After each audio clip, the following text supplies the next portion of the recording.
আসসালামু আলাইকুম, কেমন আছেন সবাই? আলহামদুলিল্লাহ, আমিও আপনাদের দোয়ায় অনেক ভালো আছি। তো মুরগিকে সুস্থ বা রানীক্ষেতের বা বার্ড ফ্লু রোগ থেকে বাঁচানোর জন্য যে আমরা যে কাজটা করে থাকি, দেখা যায় মুরগির এই যে রানীক্ষেত কি বা আপনার বার্ড ফ্লু যে রোগটা হয়, এই রোগটা কিন্তু সবচাইতে বড় কঠিন রোগ। সেটা দেখা যায় মুরগির যখন জিরো বাচ্চা থাকে ওই সময় থেকে কিন্তু আমরা এই যে বার্ড ফ্লু রানীক্ষেতের যে রোগটা আছে এইটা যেন না হয় এই কারণে কিন্তু বিভিন্ন রকমের ভ্যাকসিন করি, বুস্টার ভ্যাকসিন করি, তারপর লাইসোভিট হয়। তারপর যখন মুরগি 17 দিন বা 18 দিন বয়স হয় তখন থেকে কিন্তু আমরা কি করি, রানীক্ষেতের ভ্যাকসিনটা দিই। আর রানীক্ষেতের ভ্যাকসিনটা কিন্তু আজকে আমি আমার মুরগিকে রানীক্ষেতের ভ্যাকসিনটা দেবো। আর রানীক্ষেতের ভ্যাকসিনটা দেখেন, এই যে হচ্ছে রানীক্ষেতের ভ্যাকসিন। এটা আপনার 300 mg, এটার দাম হচ্ছে মাত্র 250 টাকা। এটা থেকে আপনি 100 মুরগিকে আপনি ভ্যাকসিন করাইতে পারবেন। এর ভিতরে অনেক সময় অনেক রকমের অসুস্থ মুরগি হয়। এই অসুস্থতা দেখা যায় কি জ্বর হয়, না হলে দেখা যায় হজমের সমস্যা হয়, নাহলে মুরগির খাবারের চাহিদা কমে যায়। এই যে ওই রোগগুলো আছে এগুলো কিন্তু আপনার একটা নর্মাল রোগ। এটা দেখা যায় মুরগিকে ঔষধ খাওয়াইলে ঠিক হয়ে যায়। কিন্তু এই যে রানীক্ষেত বা বার্ড ফ্লু রোগটা যদি হয়, মুরগি কিন্তু বাঁচানো বড় কঠিন হয়ে যায়। আর মুরগির এই রোগটা হলে কিন্তু আপনার সময়ও দেয় না। এই জন্য আমরা কি করি যে দীর্ঘ 3 মাস পর পরে আমরা কিন্তু এই যে রানীক্ষেতের যে ভ্যাকসিনটা আছে এইটা দিয়ে থাকি। দিলে কি হয়, এই মুরগিগুলো সুস্থ থাকে এবং আপনার রানীক্ষেত না হওয়ার সম্ভাবনাই বেশি হয়। রাতের বেলায় আপনার ভ্যাকসিনটা দিতে আসি।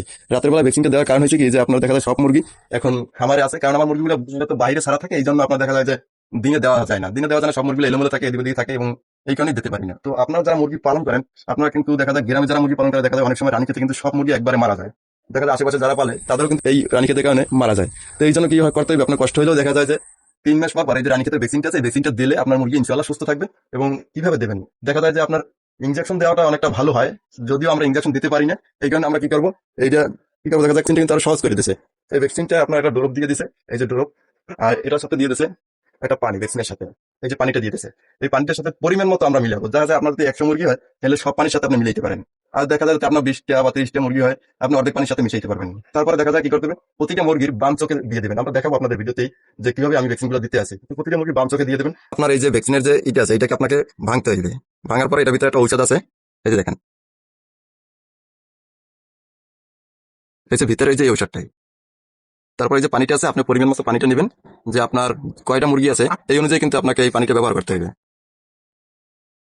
এই যে পানি আমার মূলত আপনার 20টা কি 30টা মুরগি আছে, তো এই জন্য আমি কম পানি নেবো। আর যে বাকি পানিটা আছে এই পানিটা হালাই দেবো। আমার মুরগি কম, যার কারণে আমি কিন্তু আপনার এই যে অর্ধেক পানি নিছি।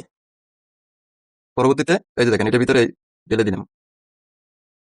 ঢেলে দেওয়ার সাথে সাথে কিন্তু এই ভ্যাকসিনটা কিন্তু আপনার আস্তে আস্তে কিন্তু গলে যাবে পানিটার সাথে। এই যে সম্পূর্ণ পানির সাথে কিন্তু এই ভ্যাকসিনটা কিন্তু গলে গেছে। পরবর্তীতে আবার এটার ভিতরে রেখে দেবো এই যে। আর এই হচ্ছে আপনার ড্রপটা।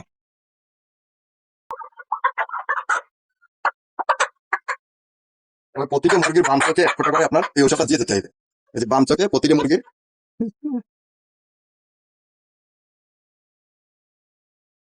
প্রতিটা মুরগি এভাবে বাম চোখে 1 ফোঁটা করে আপনারা দিয়ে দেবেন। তো আমি এরকম প্রতিটা মুরগি আপনার বাম চোখে 1 ফোঁটা করে দিয়ে দেবো। ইনশাল্লাহ মুরগিগুলো আপনাদের দ্বারা সুস্থ থাকবে। তো পরবর্তী ভিডিওতে আপনাদের সাথে আবার দেখা হবে। ভালো থাকবেন, আল্লাহ হাফেজ।